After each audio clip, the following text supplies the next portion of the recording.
I'm here with Rick from In Our Blood and To The Point Records to give a little talk about like the scene in Massachusetts and bands and stuff like that. So Rick, what is the hardcore scene like in Massachusetts? As of right now, I'd say it's going pretty good. We have a new venue in Randolph that we're working out of. It's called City Limits. Randolph is about 20 minutes, if that, south of Boston. It's next to Quincy and Holbrook and Brockton. It's pretty much in like that vicinity. You can find your way there easy from any of those, towns and cities. We also still have Bogarts in Bridgewater. I do a lot of stuff there in the summer. Excuse me. And that's pretty much like my summer venue that I work out of, because he's pretty much booked up through the year with like Wednesday and Thursday night is college like hip hop dance night where they have like Miller Lite come in, Jägermeister, and they do promotions. And then for like Friday and Saturday is like, the towny night, like everybody, and their mother within the South Shores down there, It's a good little watering hole, But it's like between two venues, I've got my hands full and helping out Outlook and working for To The Point, and my band In Our Blood just got back together. We're doing a show May 17th in Wareham. That's down at Cape Cod, like right before the Cape, with 7 Day Curse. So I know the Black and Blue Bowl was the same day, but that's like 6 hours from us, and I mean, that show's gonna be a banger no matter what. Our show is also gonna be a banger, and I mean, either one of them hit up one of those shows, because I mean, there's a lot of efforts being put into Fest this year, and I think between Black and Blue and Summer of Hate, and I have to also say East Coast Tsunami's another one that I look forward to going to this year. Hopefully I can make it down. I missed it last year, but between all those, it's good, But I mean, the scene's pretty much thriving. Nice, it's doing really good, All right. Well, real quick, how is dealing with bands now compared to a decade ago? A decade ago, it was awesome.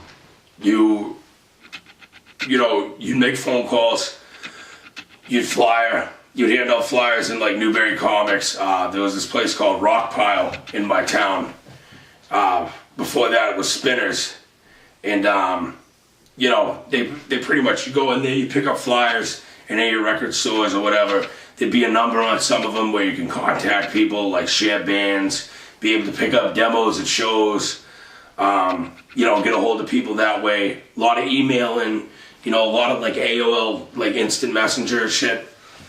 It was pretty cool, Nowadays, there's booking agents, there's, fucking this, there's that, there's, all the media reps, like all this shit, which is making it hard to get, a big crowd out for bands, because I mean, bands are wanting more and more money, and at the same time, there's a lot of agents who are like, up in the ante, and all right, if you want this band, it's going to be like an extra for this and an extra for that, and we're going to need, we want fucking drinks for this band, and we want food for this band, and this is in the contract. Whereas 10 years ago, even like maybe say like 7 or 8 years ago, it was all right, we'll come to town for $200 and we want a place to stay afterwards and we want a party to go to, Yep. So. All right. You said you're starting an organization. What is it about and who will it help?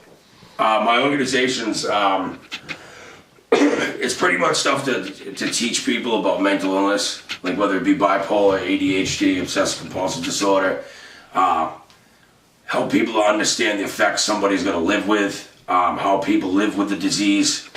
I mean, a lot of people think like, because somebody's in a wheelchair or, maybe they have multiple sclerosis or cancer or whatever it may be, that those are like actual diseases, but like, diseases of the mind are made up. They're really not. I mean, they're very real.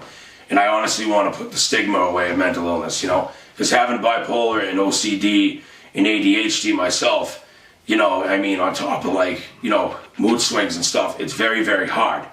You know what I mean? Sometimes people don't know me, and other times, they think it's like just me being an asshole or whatever, when really like I'm going through like real life shit, as are a lot of other people who are afraid to come out and say it.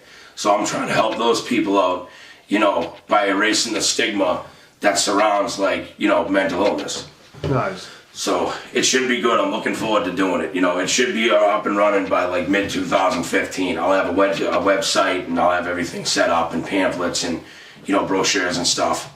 Maybe I can get on some shows too, and, you know, Good help deal. educate people. All right. Well, one of the last questions we got: are there a lot of problems where you come from, and do they work their way into shows where you're from? To be honest, where we're from, we have such a tight-knit group that we don't really get into bullshit with other people. There's probably so many different, you know, so much bullshit going on at other shows, other scenes, other cliques, whatever it may be. We don't ever get wrapped up in it. What it is like, the biggest problems we had a show is one kid, this is going back, I'd say well over a year ago. It was at the Regret CD release.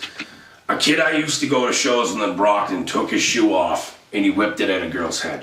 Like, that was the worst thing that had happened, because I guess the girl, like, slapped him or spilled his drink or something. We don't really have fights anymore. We used to. We don't.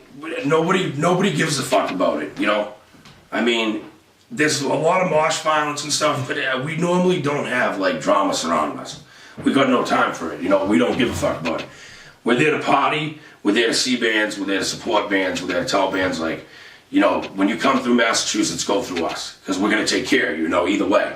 You're going to get paid, you know, if you're looking for fucking party supplies, you're looking for booze, you're looking for this or that, we're going to take care, we're going to hook you up. If you're straight edge, you know, all right, a couple bottles of soda, some water. Our friend Tara, like, cooks a lot. She's been doing that as of lately, and a lot of bands are really, like, saying that she's got some real good, you know, cooking skills. She's kind of like got that, like, grandma touch to shit, you know. So I mean, and she's a big supporter, you know.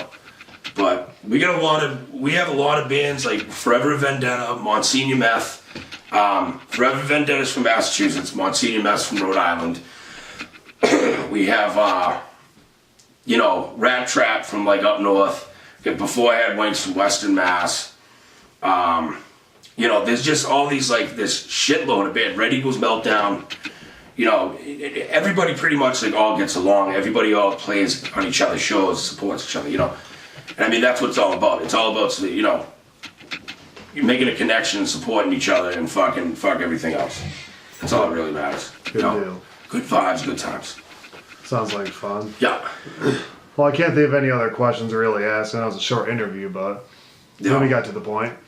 Thank you very much, you know, and I mean, I look forward to coming. Every time I come up here, it's always a good time.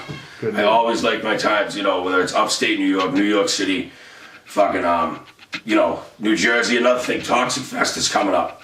Toxic Fest, we're actually going next weekend. And the night before, we got a To The Point and Gutter Christ show in New York at the Spot in Brooklyn, which is the name of the bar. Some people call it the Place, some people call it the Spot. So that Friday is CDC, Unit 731, World of Pain's playing, Internal Warfare, and then the next day is Toxic Fest with Crowded Tear and Homicidal. So it should be a fucking banger weekend next weekend. I'm really looking forward to it, you know. So Good deal. absolutely. Anything else to add, do you think? You can think of? Yeah, anybody out there in bands, you know, don't. If you think the bands isn't getting fun anymore, don't give up on it, because there are people out there that your band might affect, and it might be like, you know, help get them through a hard time, you know, or you know, fucking. Maybe it's like, that was like someone listened to your CD every day or heard you on the iTunes, iPod, whatever, you know, YouTube, and you break up. And then people, you know, a couple years later be like, you know, they'll break out the tunes yet. They'll be like, wow, like, I really wish you were a band. So if you're in a band, stick with it. It's going to be hard work. You know, there's going to be, like, maybe, you know, problems internally with, like, band members or whatever, but still, do your fucking best to keep that band together and to play every show that's offered to you. No matter where it's at, no matter who it's for. Just play the fucking show and just do your thing. You know? And I mean, kids into hardcore, I mean, honestly, you guys, everybody's gonna treat each other better. You know, the politics and the fucking scene bullshit, all of it's gonna stop. everybody just needs to fucking, have good times. So that's all I really gotta say, baby. Well, thanks for the interview, Rick. Hey, thanks for having me, man. You're Thank you. welcome.